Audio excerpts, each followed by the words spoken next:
आप समझ लीजिए इस धरती का सबसे बड़ा पाप है माँ बाप पर हाथ उठाना, माँ बाप का अपमान करना, माँ बाप को गाली देना, यही सबसे बड़ा पाप है कि नहीं? आप लोग क्या मानते हैं इसे, पुण्य की पाप? माँ बाप को मारना पुण्य है या पाप है? मैया, ओ पंचायती मैया, सुन लो मेरी माँ, सबसे बड़ा पाप क्या है? माता पिता पर हाथ, बोलो, माँ बाप पर हाथ उठाना क्या है? जैसे बहुएं, कुछ बहुएं अपनी सास को मारती हैं, कुछ बहुएं अपने ससुर को मार देती हैं, बूढ़ा है मर नहीं रहा है, गला दबा दिया, करते हैं लोग। आप लोग नहीं करते, बहुत लोग करते हैं। एक बेटा था, वो काम करता था, वो रोज आए तो उसकी माँ घायल उसे मिले, बूढ़ी थी, बिस्तर में पड़ी, उससे पैरालाइसिस हो गया था माँ को। तो बेटा बोला पत्नी से कि ये मेरी माँ रोज खून क्यों मिलता है इसको, यहाँ पे कहीं कमर में कहीं यहाँ घाव क्यों मिलता है? तो पत्नी बोली आपकी माँ पलंग से गिर जाती है। अच्छा, गिर जाएगी तो स्वाभाविक है चोट आ ही जाएगी। तो पति ने विश्वास तो कर लिया पत्नी पर, पति को लगा नहीं मेरी माँ तो हिल भी नहीं पाती अपने से, जब अपने से हिल नहीं पाती तो गिरेगी कैसे? तो उसने चुपके से कैमरा लगा दिया माँ के कमरे में। और ये वीडियो मैंने भी देखी थी, बहुत पुरानी बात है।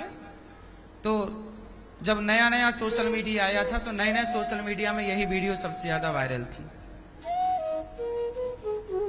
तो कैमरा लगा दिया, चला गया, जब लौट के आया तो फिर माँ के खून लगा, मतलब घाव ताजे। तो उसने देखी तो देखा क्या कि उसकी पत्नी ने उसकी माँ को पकड़ा, सास को, मतलब बहू ने सास को पकड़ा और पलंग में पटका और दिया 3-4 ठूसा, ले और पटक दिया नीचे, 3-4 मारा लातों से, फिर लिटा दिया खटिया पे और खून उन साफ करने लग गई।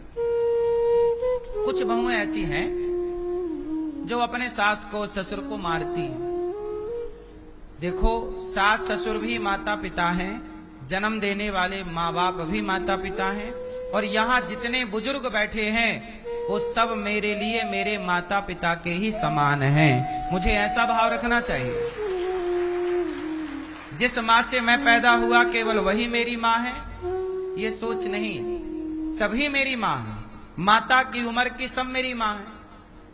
आपकी उम्र मेरी माता से मिलती जुलती है तो आप भी मेरी माता हो। मेरे पिता की उम्र से आपकी उम्र मिलती जुलती है तो आप भी मेरे पिता हो। आपकी उम्र मेरे से मिलती जुलती है तो आप मेरे दोस्त हैं, मेरे भाई हैं, मेरी बहन है। आप मेरे बच्चों की उम्र के हैं तो आप मेरे पुत्र हैं, मेरी पुत्रियां हैं। यही दृष्टिकोण श्रेष्ठ है और यही रखना भी चाहिए, यही उत्तम है सबके लिए। ऐसा नहीं कि केवल मैं अपनी माँ को माँ मानूं और आपकी माँ को मैं दुत्कारता रहूं, ये तो धर्म नहीं है।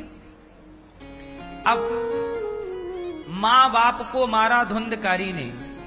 धुंधकारी नाम का एक दुष्ट बेटा था जिसने अपने बाप को मारा। भागवत जी में कथा है उसकी, पहले महात्मा में। धुंधकारी के पिता थे, एक्चुअली पूरी कथा ये है कि एक आत्मदेव नाम के ब्राह्मण थे। वो ब्राह्मण की ना कोई संतान नहीं थी, तो रोते रहे, हे भगवान बेटा दे दो, बेटा दे दो, बेटा।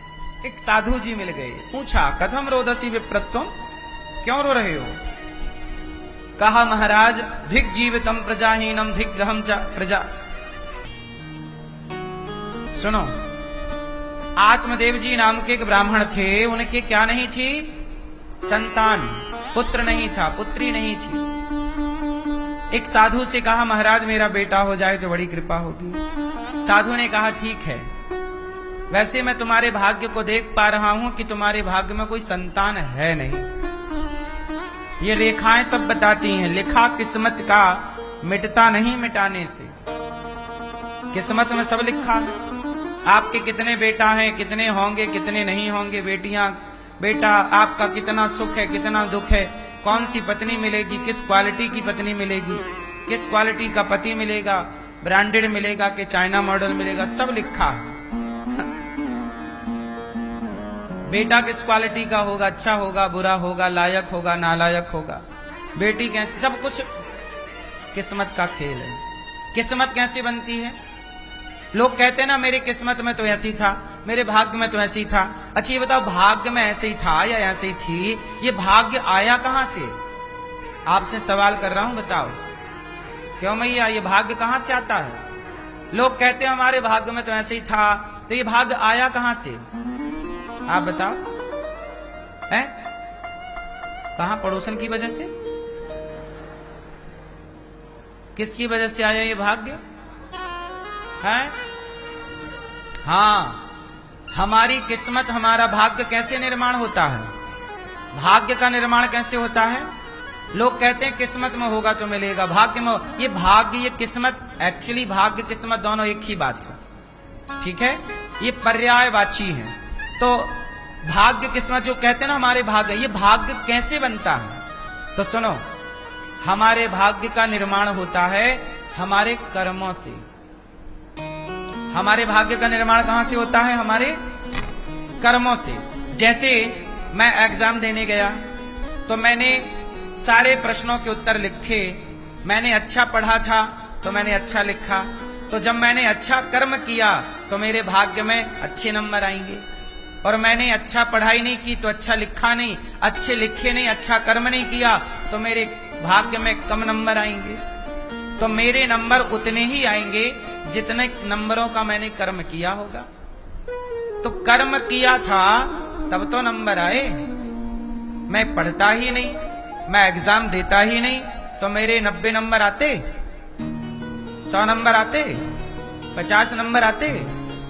बोलो। किसी के नंबर ज्यादा आए, किसी के नंबर कम।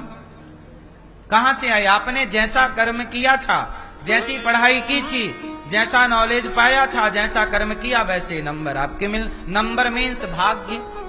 आपने अच्छा कर्म किया तो आपका भाग्य अच्छा है, आपने बुरा कर्म किया, भाग्य बुरा है। आपने किसी को मारा, किसी को सताया, किसी को रुलाया, किसी को तंग किया, तो आपके भाग्य में वही तंग, वही परेशानी आपके भाग्य में आ जाएगी। बोलो हाँ। जो आपने दिया है वही ना वापस आएगा।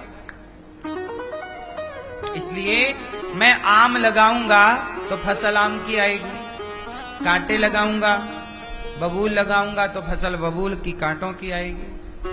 पेड़ बोए बबूल का तो आम कहां से आएगा? तो हमारे कर्म से ही हमारे भाग्य का निर्माण होता है। और जितना अच्छा कर्म होता है उतना अच्छा भाग्य होता है। हमने अच्छा कर्म किया होगा कभी तो हमारे भाग्य में 307 वृद्ध माताएं भगवान ने दे रखी हैं, माताओं का आशीर्वाद है। हमने कर्म किया होगा अच्छा कभी, जिसके कारण भगवान ने वृंदावन धाम में बिठा रखा है।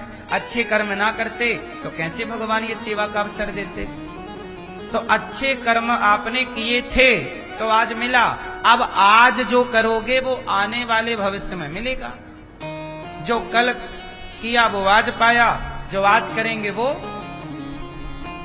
हमने जो पिछले जन्म में किया होगा, बचपन में किया होगा, वो हमें आज मिल रहा है। अब हम अच्छा आज करेंगे तो हमारा कल भी अच्छा होगा। अब हम आज अच्छा तो आज हमारा है, पर हम आज अभिमान करने लग जाएं, गलत काम करने लग जाएं, तो फिर हमारा आने वाला टाइम बिगड़ जाएगा। बात समझ में आई कि नहीं? इसलिए सदा अच्छा करते रहोगे तो सदा अच्छा होगा। कुछ लोग क्या करते हैं, पैसा पाकर, धन पाकर, पद पाकर के उसका मिसयूज करने लग जाते हैं। पैसा आया तो उनको लगता है हमारे बाप की बफौती है, वो पैसे से गलत काम करने लग जाते हैं, शराब पीने लग जाते हैं, स्त्रियों को बुला के नचाने लग जाते हैं, वो पैसा लेकर किसी का मर्डर करवाने लग जाते हैं, पैसे से किसी को परेशान करने लग जाते हैं। इससे क्या होगा? तुम्हारा भाग्य ही डाउन हो रहा है, किसी का कुछ ना बिगड़ेगा। आप किसी का कुछ बिगाड़ना चाहोगे तो उसका कुछ ना बिगाड़ पाओगे, क्योंकि जिसका बनाने वाले भगवान हो उसका कोई बिगाड़ क्या सकता है। इसलिए तुम्हारी बिगाड़े ना बिगड़ेगा। तुम सोचो कि हम किसी का कुछ बिगाड़ दें तो याद रखिएगा तुम्हारे बिगाड़े कुछ ना बिगड़ेगा। बोलो। रावण ने सीता मैया को चुराया। रावण को लगा कि मैं राम का बिगाड़ दूंगा,